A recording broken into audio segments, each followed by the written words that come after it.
University of Washington Law School Dean and University of Iowa Provost Wallace Loh took the helm as president of the University of Maryland. He joins us to talk about 4 years at College Park and about the future of the university. Wallace Loh, thank you so much for joining us. Thank you, Coach, for inviting me.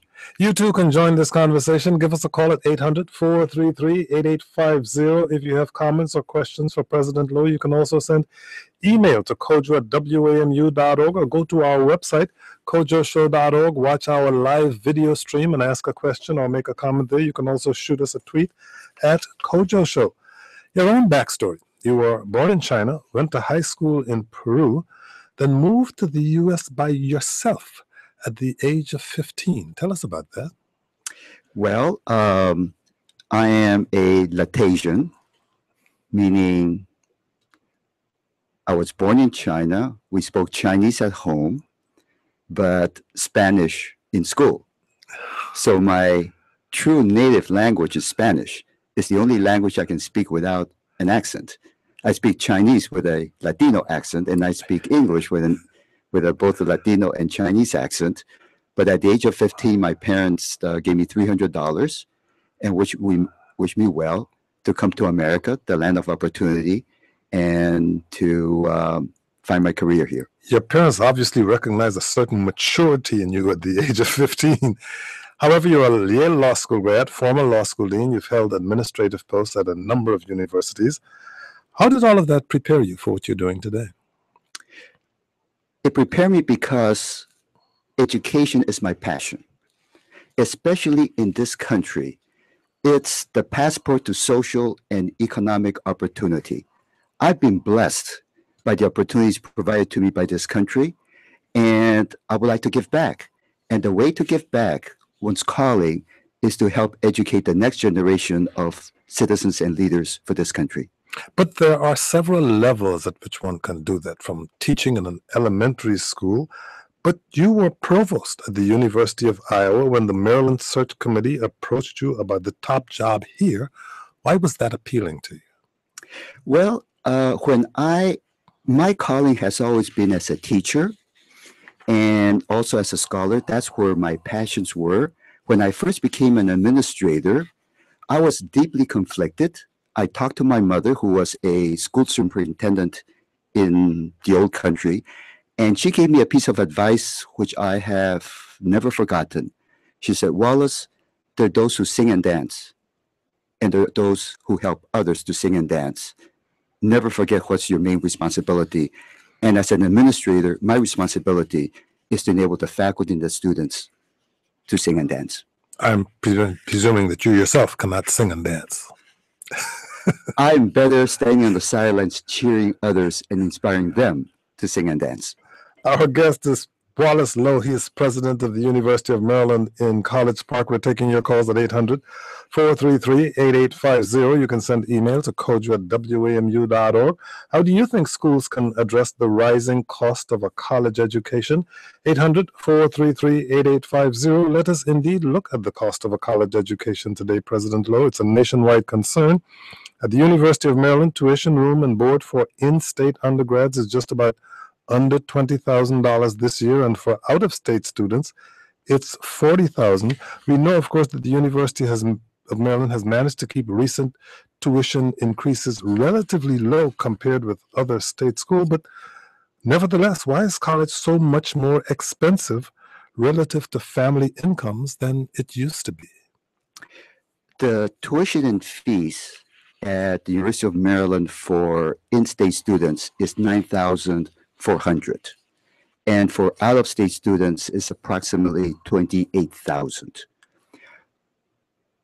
Relative to our peer institutions, other major public research universities, other flagships that are ranked among the top 20 in the nation, we are close to the bottom in terms of tuition and fees.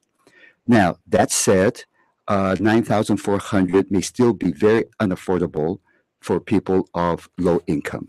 So what we have is we provide about $46 million a year in financial aid. What we also do is we look at what is the debt load of our students. approximately 42% of our students graduate with debt. The other, almost 60% graduate with no debt.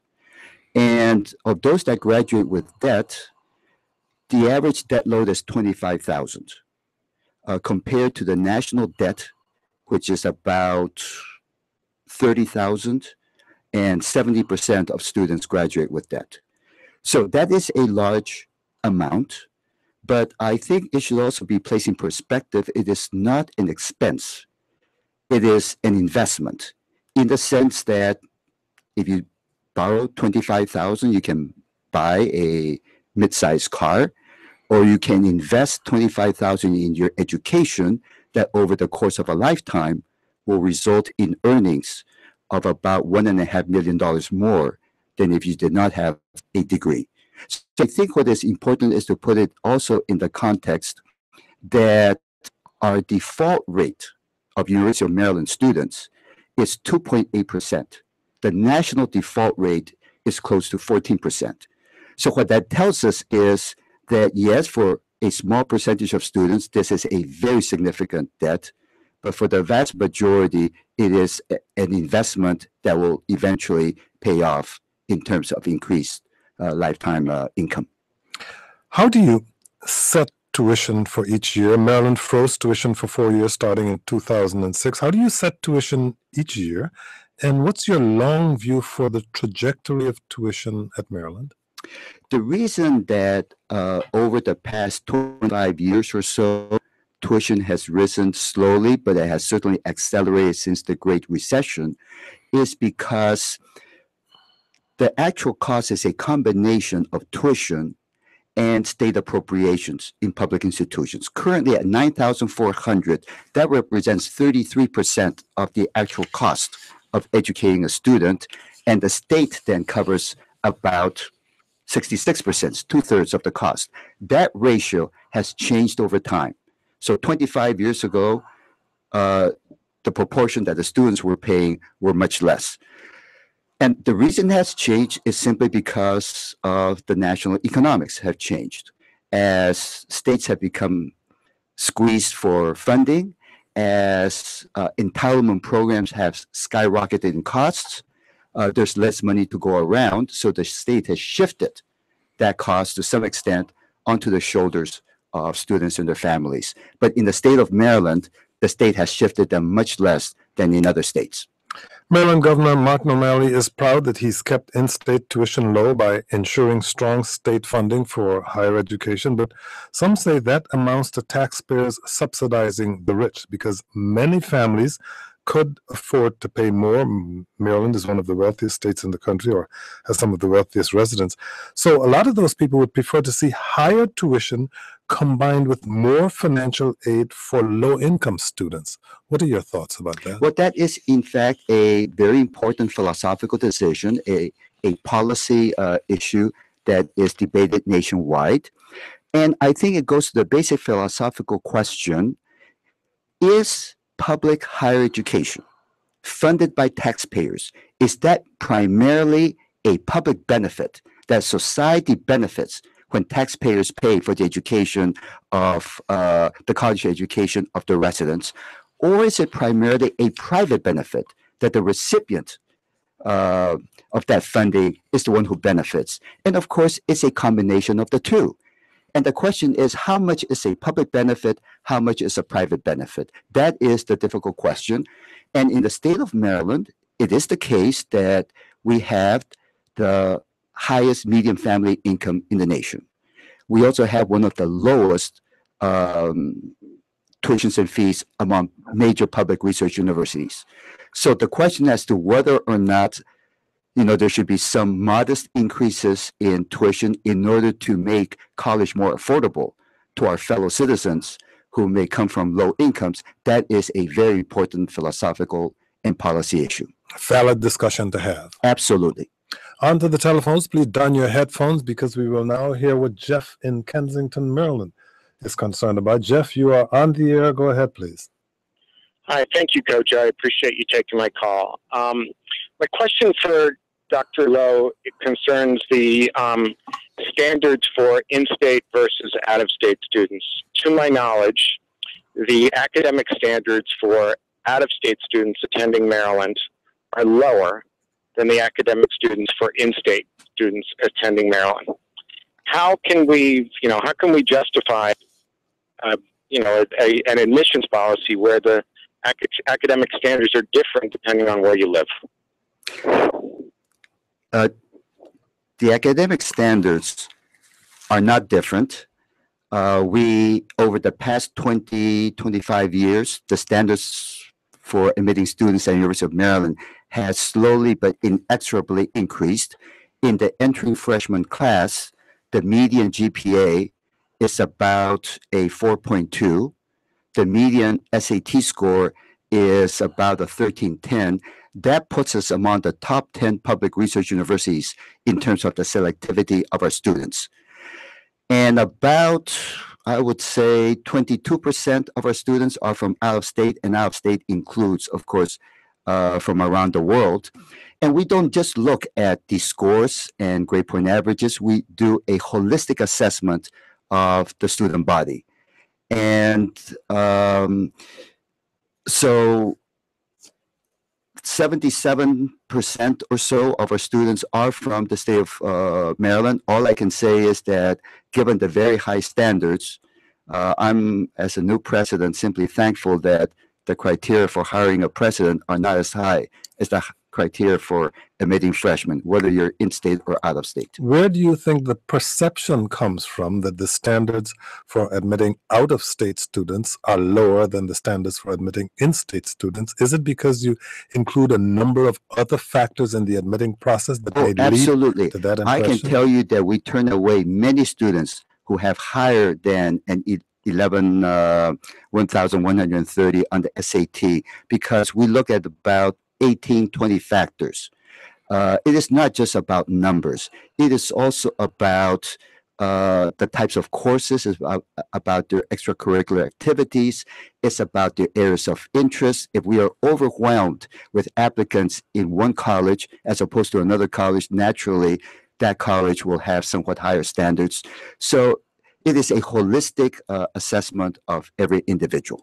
Jeff, thank you very much for your call. We move on now to Christine in Fairfax, Virginia, who I think will take us to the next issue we wanted to get to. Christine, you are on the air. Go ahead, please. Hi, Kojo. Thank you for taking my call. My question is this. I was a Maryland high school and college student, but not University of Maryland, and I was actually a sexual assault victim while I was in college. And it actually happened off campus, so we didn't get a whole lot of support from the university itself. And so my question is, what are the plans for dealing with sexual assaults that happen with students not only on campus, but off campus as well? Thank you very much for your call. As I indicated, that's the issue we wanted to get to next. So, Dr. Lowe, we're going to have to take a short break shortly, but you may want to respond to Christine's question first. Yes, thank you, Christine, for this very important issue. Preventing and eliminating sexual assault on campus is a top priority of the University of Maryland and surely of every single college in the country. What we have done is we have totally revamped our policies and procedures, defining the offenses much more clearly, determining what are the standards for investigation and adjudication and appeal. We are also we're mandating sexual assault prevention training for all faculty, staff, and students. That's almost 50,000 people that will go through this required training, including the president himself. We have dramatically increased the resources in terms of counseling and support services for survivors. We have also added a Title IX coordinator and hired professional investigators. And the training that we're providing is not only online, it's also face-to-face in terms of bystander intervention. I think this is a very important issue that the nation must address. Got to take a short break. Christine, thank you very much for your call. If you have comments or questions about what colleges might be able to do better to address sexual misconduct on campus, give us a call, 800-433-8850, or you can offer a comment at our website, kojoshow.org, and enjoy watching the live video stream of this broadcast. You can shoot us a tweet at Kojo Show. I'm Kojo Nnamdi.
Welcome back. Our guest is Wallace Lowe, president of the University of Maryland in College Park. You can join the conversation. Give us a call, 800-433-8850. What should colleges do to better address sexual misconduct on campus? Do you endorse Maryland's move to the Big Ten Athletic Conference? 800-433-8850. You can send email to kojo@wamu.org or shoot us a tweet at Kojo Show. I understand, Dr. Lowe, you were personally involved in hammering out the language of the new sexual violence policy. One of your big concerns was the definition of sexual assault. What does the policy say, and how is it different from the Maryland system-wide policy?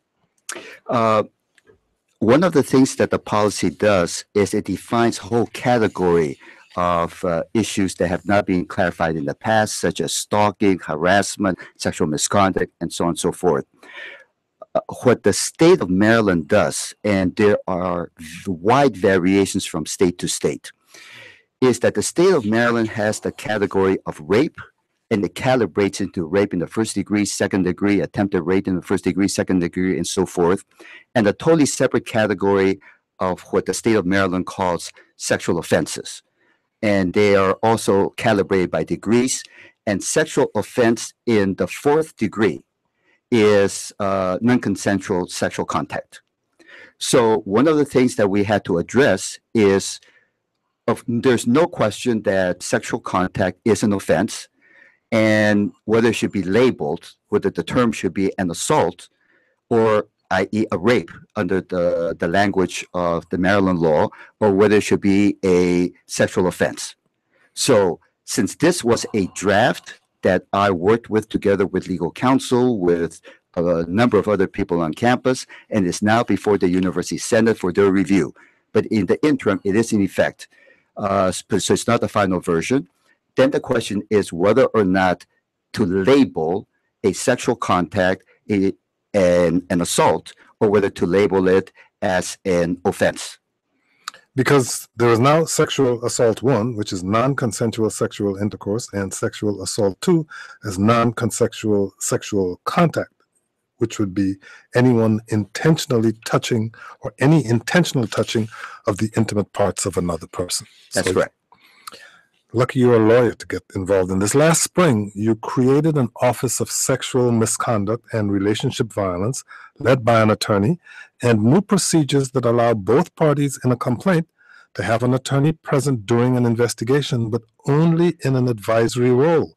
What's the process that takes place when students report sexual violence? And was last night's edition of The Good Wife accurate, in which they had a scene about a student at a college who was allowed to have an advisor, but the advisor was not able to question anyone. Sure. The advisor was only there to be advising the student who had made the complaint. I think these are the issues that are currently very contentious. They are being debated nationwide. On the one hand, we have an 800-year history where, as Justice Frankfurter once told us, the history of American liberty is the history of procedure, of fair processes, the presumption of innocence, and so on and so forth, and an elaborate set of processes and evidentiary rules to govern criminal cases. On the other hand, the fact is that for a long, long time, because of the issue of consent, that criminal juries often do not convict people of rape. So what we're trying to do now, we meaning higher education generally, is to come up with a set of procedures that are administrative. This is not a replication of a criminal trial, that tries to balance, on the one hand, safeguards for the person who is accused, because fundamental due process is required, and on the other hand, have a very supportive and safe environment for complainants so that they can come forward. So to answer your question, striking that balance, reasonable people can disagree. And until some legislature, Congress, or some court says this is the definitive procedure, we will have disagreements. But what we have done is we do allow counsel both sides. They can advise, they can question the investigator, but no, they do not have counsel for the accused perpetrator does not cross-examine the victim, because we do not want the victim to be re-traumatized by your traditional cross-examination. On now to development in College Park. Here is Peter in Washington, D.C. Peter, you're on the air. Go ahead, please. Thanks for taking my call, Coach. Dr. Lowe, I've heard you say in the past that part of what makes a great university is a great university town, and I'm curious about your vision for the redevelopment of College Park, especially downtown College Park, and the role that the University of Maryland might play in the revitalization of that part of Prince George's County. Well, thank you for that question, Peter, because I think the future of the University of Maryland as a top 20 public research university is inextricably tied to the future of the surrounding communities. And specifically, it has in order to be able to continue to attract and retain top students and faculty and staff, we need to be active participants and partners with the surrounding community, with the county, in order to revitalize it. So what it means is the following things. Number one, we have come out in complete support of the Purple Line going right through the middle of the campus to deal with issues of transportation. Secondly, we are concerned about the perception of safety, so we have hired more police officers, purchased more police cars, and they have concurrent jurisdiction to patrol larger areas, not just the campus, but larger areas of the city. Number three, people decide where to live in large measure by the quality of the schools. We have established a public charter school working with College Park and the Prince George's County School Board that is hybrid education, face-to-face as well as online, involving faculty and staff in that school. And of course, we're working on, in terms of real estate development, currently there's almost $700 million worth of redevelopment projects along Route 1 that will add amenities, that will add market rate housing, that will, I believe, in the next several years, basically transform College Park as we know it. We got a tweet from Aaron who says, it would be nicer to have a safer, nicer college town around the campus, but development is slow. We got another tweet from Jamie on Route 1 who said, it's great to see Route 1 improve, but as an alum, it's hard to lose a lot of the memories, and Route 1 will likely always be an eyesore. You don't agree with that, do you? That Route 1 will always likely be an eyesore? Well, Route 1 is a state highway. But I remind people that Wisconsin Avenue is a state highway too. once you have development, once you have nice amenities and people are on the streets, that tends to have a calming effect on traffic. I'm really appreciative to the State Highway Department for the very major changes they've done over the summer to dramatically reduce the speed limit on Route 1 near the campus, to install more traffic lights. Now that we are having a 4-star hotel right on Route 1, now that new projects, restaurants and other housing and retail and upscale grocery store are coming to Route 1, that will dramatically change Route 1. On to Peter, thank you for your call. Here's Mark in Silver Spring, Maryland. Mark, you're on the air. Go ahead, please. Thanks, Kojo. My kid actually goes to College Park. On the one hand, College Park is a really big place. And given its sheer size, it's hard, I could understand, to attune to an individual's student's learning styles and needs, etc., despite resources available. So on the one hand, you're a big place, but you do have hurdles where you do have profs who say to freshmen, 50 to 75% of you are either going to drop or fail. There's a strong reliance on graduate students to teach. And that has a big impact because each grad student has their own attitudes as to how much time to devote to teaching and grading. So as a parent, there is a need to kind of understand how to tailor the school's resources to provide a supportive learning environment to the student. And one university that appears to be doing that, at least at a very good way, is just up the road at UMBC. Professor Hrabowski has made an effort to provide really active... And believe me, he had an hour-long conversation on this podcast in which he explained how he was trying to do that. But I do understand, and I'm sure that Dr. Lowe understands the point that you're trying to make, is that we're talking about a very large campus here, and the effort to meet a student's individual needs might indeed be a greater challenge in that environment. So allow me to have him respond. Thank you. Well, Mark raises a very good question, because how you educate a student in a university with 38,000 students is very different than how you educate them in a small liberal arts college or in a medium-sized or smaller regional institution. But the reason that the University of Maryland has risen so dramatically in terms of its attractiveness to students, that we now recruit 25% of the very best students of Maryland, is because about 60% of our students are now in living learning communities. When they come, there are not 1 out of 4,500 freshmen. There are 1 out of 200 students who live together, eat together, have classes together in areas of common interest, whether it be cybersecurity, whether it be pre-law, whether it be arts and humanities.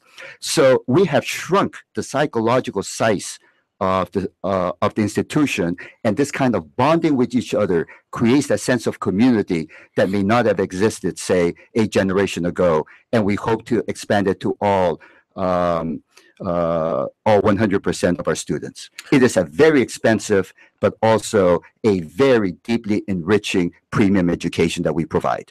Mark, thank you very much for your call. Another big change at Maryland this year is on the playing field. The Terrapins moved into the Big Ten Athletic Conference after almost 60 years in the ACC. That move drew mixed reactions, both from alums and students alike. In your mind, why is the Big Ten the better place to be? The Big Ten is more than an athletic conference.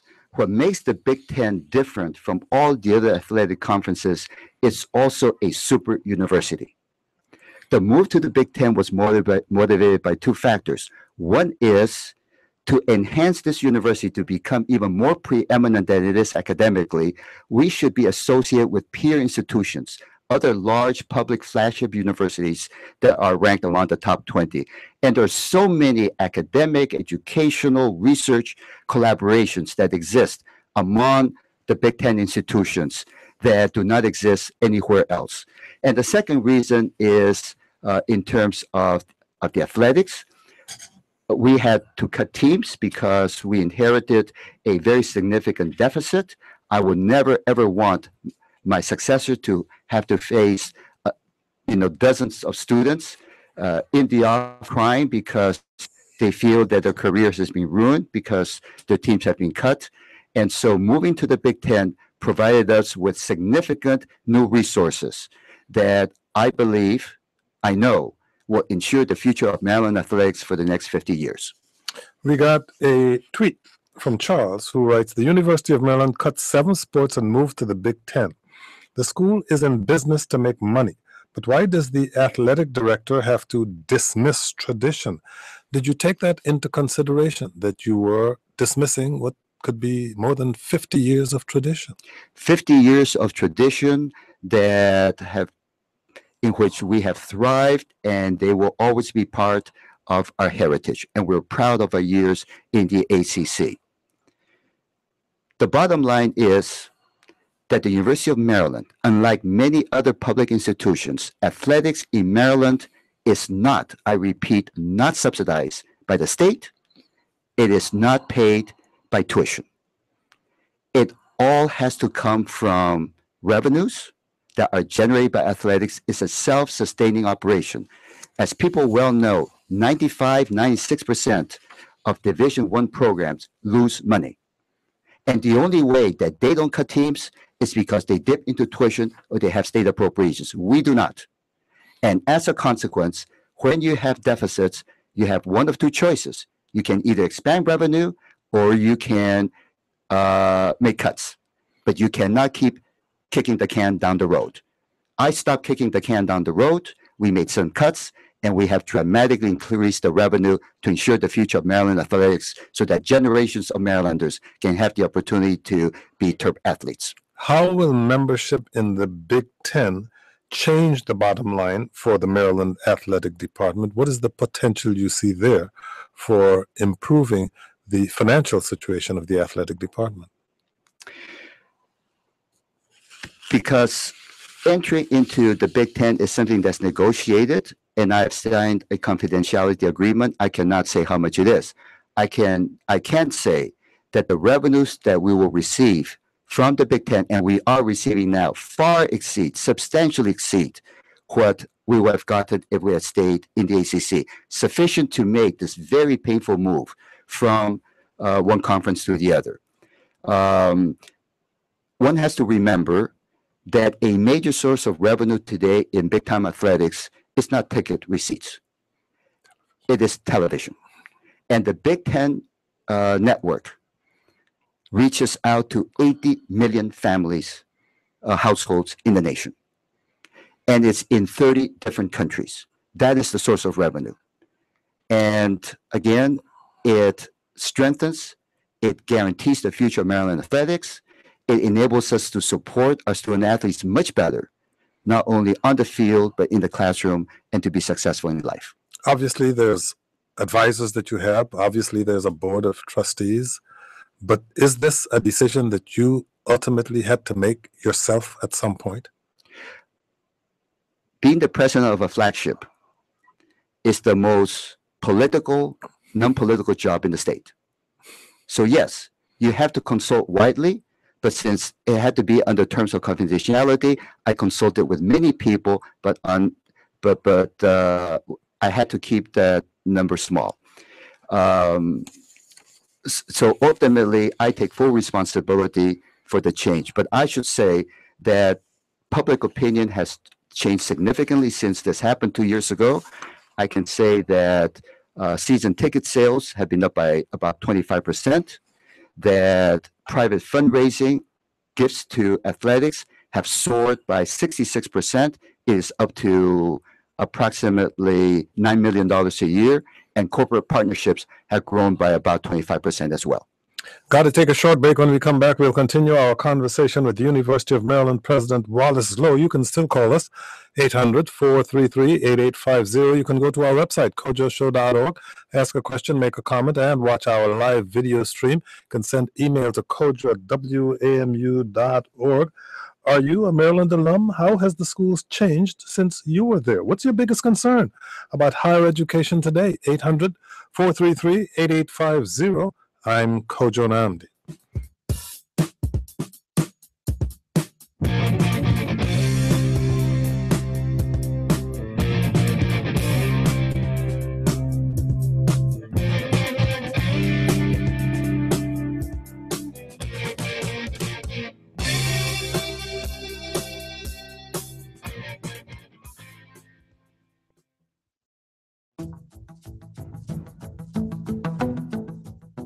Coming up at 1, crime and corruption, the war on terror. Journalist James Risen divulges new details, even as he faces jail time for protecting a source.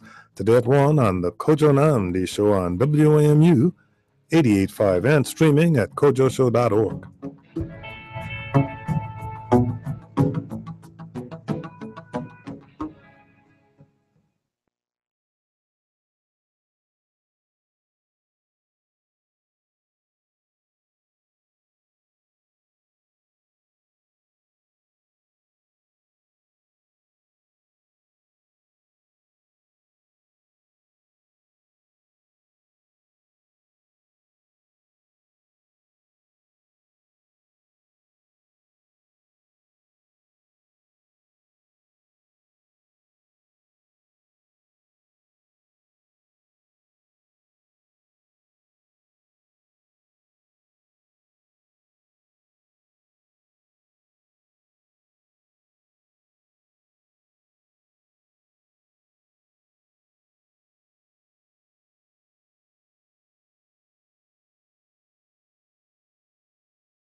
Welcome back. We're talking with Wallace Loh. He is president of the University of Maryland in College Park, and taking your calls at 800-433-8850 or email to kojo@wamu.org. Let's go to Sarah in College Park. Sarah, you're on the air. Go ahead, please. Hi, Kojo. Hi, President Loh. I'm a graduate student at the School of Architecture currently at the University of Maryland. And I have a question about the branch library closures. So as the University of Maryland flagship school and a future top 20 research university, it seems counterproductive that to begin closing the libraries in the individual schools of the university. The closings began over the summer and for the most part has been done quietly and under the radar of the student population. How will we compete with other university systems and attract more students and their tuition if we do not have the basic library infrastructure? Sarah, allow me to add this email from Adam. I'm a student at the University of Maryland, and I'm concerned about the closure of the Architecture Library. It was nearly closed without community feedback, and the closure has now been delayed until January. I know that some students' habits have changed and budgets are tight, but why close such cherished university institutions like libraries rather than try to adapt them? Is there a larger vision for a university system without libraries, Dr. Loh? Well, Sarah, that's a very important question that you raised, which is the role of branch libraries on universities. We have been faced with some budget reductions that were issued to all units, and the heads of the different units, whether they're colleges or libraries or whatever, have to make decisions on how to meet those budget reductions. Having been at other universities where we were faced with similar issues, I've been personally involved in having to make decisions, for example, in closing a history department library, in closing a mathematics department library. And that raises important issues about the future of libraries. Libraries are increasingly no longer just places where books are stored, because they're also accessible online. They also become places where communities gather and meet. And those are factors that need to be taken into account in deciding whether or not to close a particular facility. Just bear in mind also that when we have had budget cuts in the past. We have closed entire academic departments. We closed an entire school. Now, that doesn't mean that one should or should not close a particular library, but it should be an open process with extensive input by students and others. Thank you very much for your call. Here is Becky in University Park, Maryland. Becky, your turn. Hi, Kojo. Hi, Dr. Lowe. My husband and I are both graduates of the University of Maryland, and we stayed in College Park. After we graduated, my husband went back to business school, and I was a fundraiser for the university for many years. I'm now the president of an elementary school right around the corner from the university, and my question is about the university's investment in the local public school system. The charter school is one way that the university might invest, but there are so many other ways that we think the university could have a huge impact on our local public school system. I'd like to know, if you have any ideas in that direction, or how might we as a school system and parents reach out to the university and encourage that investment? Becky, I think that a university, public university, especially with a land grant tradition, has to reach out and be partners with the surrounding community. Establishing a charter public school is only one way. Our College of Education is actively involved. They are involved with the public schools. For example, the university is involved in providing teachers to teach Chinese at Paint Branch Elementary School. Our Clarice Smith Performing Arts Center goes out and does and involves students in the public schools of Prince George's County in arts activities and arts education, given the fact that so many arts programs have been cut in public schools. So our engagement is quite extensive. And yes, of course, we can always do more. Thank you very much for your call. We got an email from Jose who says, I met a very dynamic and motivated high school student who will be graduating next May. He wants to study engineering or medicine. He is undocumented and has qualified for the DREAM Act and would like to apply to the University of Maryland. What grants or loans are available to this type of student? We have a wide range of grants and scholarships. And under the Maryland DREAM Act, of course, he is certainly eligible to apply and to be considered for the wide range of financial support that's available. And I would suggest that he simply make a call and meet with people in our admissions office, in our financial aid office, both centrally and in the College of Engineering. I'm proud to say that among the really, really outstanding students that we have in the freshman class, and of course in previous years as well, but we have set a record this year in terms of not just the quality and the talent level of our students, but also in terms of its diversity. We have 44% students of color in the freshman class. In the academic realm, one area in which Maryland aims to excel is cybersecurity. How are you building up cybersecurity research and education programs?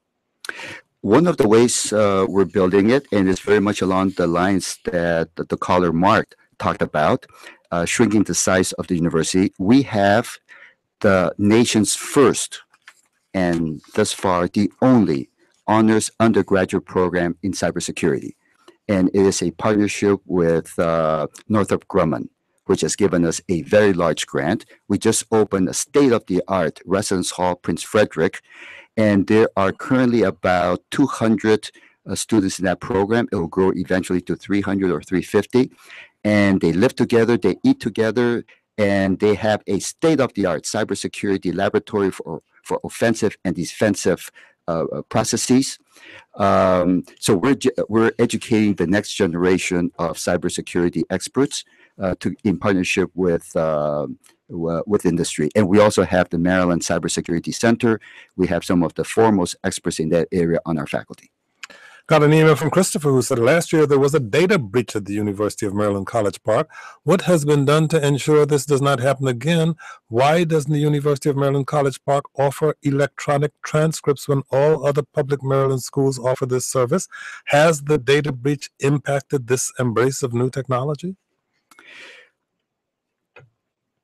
Data breaches are now the scourge in this country. I mean, virtually every single week, one reads about another really major data breach. And we're not talking only about a few thousand or 10,000. We're talking about millions of records, private information that is being hacked by cyber thieves, and many of them from abroad. What we have done is we formed a task force. We retained some of the top consultants in cybersecurity as well as our own faculty. And what we have done is the following. We have identified all sources of private information.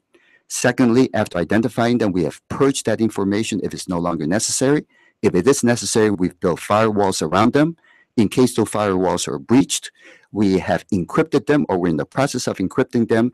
And in addition, we are monitoring our major networks. We have 50,000, I repeat, 50,000 attempted penetrations or intrusions every single day.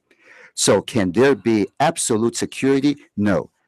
No institution can guarantee absolute security, but have we found a reasonable amount of due diligence that we can do and should do? And the answer is yes. And ultimately, cybersecurity, just like safety from sexual assaults, all of us must be responsible. This is not simply an issue of technological fixes. It's also an issue of personal attention. Don't, allow phishing attempts to install malware in your computer. Last summer, Maryland received the largest gift in the university's history from Brendan Iribe, an alum who founded a company called Oculus that makes virtual reality headsets. We tried one of those out on this broadcast. Facebook bought the company in July for $2 billion, and the Oculus founder gave $30 million for a new computer science building on campus. What are your plans for computer science and virtual reality? Well, we are very grateful for his gift, also for the gift of some of his classmates and of his mother. And what's most remarkable is that the Faculty of Computer Science also gave $1 million, so that the total, in addition to Brendan Iribe's, is close to $40 million for an absolutely state-of-the-art center on computer science and innovation. And the innovation includes people not just from computer science, but from the arts, from the social sciences, and other disciplines, engineering, business, in order to, because his vision is not just to have classrooms and labs, but also to have hacker maker spaces, that is innovation incubators where teams of students from different disciplines come together and use that platform to create startup companies. He envisions, and I believe this will happen, that there will be literally, this will be the epicenter for virtual reality, which is the next major transformation in mass communications, and all the startup companies will be in College Park. Andrew, in Gaithersburg, Maryland, you're on the air. Andrew, go ahead, please. Yes, hello. I'm sorry. Give me 1 second, please. That's all we have, Andrew. Yes. Two of my sons graduated with high honors, one a double major, and another with a 4.0, went on to a full ride at Georgetown Law. However, my daughter really was hoping to go there for art, and when we did the research, we're somewhat disappointed in the state of the fine arts department and graphics and animation at College Park. So we opted to send her to MICA in Baltimore. Can you address this issue? Because we would really love to have her go to University of Maryland if it were possible. It's far less strain on us financially. Andrew, I'm glad you raised that issue. I recently visited Pixar in California, where several of our graduates are working, and of course, that a state-of-the-art in digital animation. And we are now, as a result, with their encouragement, we're going to start a major in digital media design, precisely to do that kind of computer graphics and digital design that your daughter is seeking at MICA, which is a very, very fine school. And as you know, just outside of Baltimore in Hunts Valley, that's one of the major centers for video game design. And with the gift of Brendan Iribe and the establishment of the Center for Innovation in Computer Science, our hope is that there will be another dimension added to it, which is three-dimensional reality to video game design. But this is the future. This is a multi-billion-dollar industry, And even though we have a very, very strong program in computer science, we don't yet have it in video game design, but that's where we plan to start a new program. Got a post on our website from someone who says, I'm on the faculty at the University of Maryland. Please ask the president why faculty and staff will once again have no merit or cost of living increases, and what are his plans for the arts and humanities at Maryland? What are his plans for the College of Arts and Humanities? Well, we have gone for 4 years without any merit increase. Remember that we have recently, as a state, emerged from the Great Recession. These are tight times. We have economically suffered, just like all state employees have. But in the past 2 years, we have reinstituted because salary increases come from the legislature. We have about a minute left. So they have been reinstituted. And arts and humanities are absolutely central to the mission of this university. We are not only a STEM institution on science, technology, engineering, and math. We are a STEAM institution with the arts. And of course, the Clarice Smith Performing Arts Center is an example of that commitment. This semester, you opened the DeVos Institute of Arts Management, led by former Kennedy Center President Michael Kaiser. I'm afraid we don't have time to go into any more detail because we're, well, out of time. Wallace Loh is president of the University of Maryland in College Park. Thank you so much for joining us. Thank you, Kojo. It was a pleasure to be here. And thank you all for listening. I'm Kojo Nnamdi.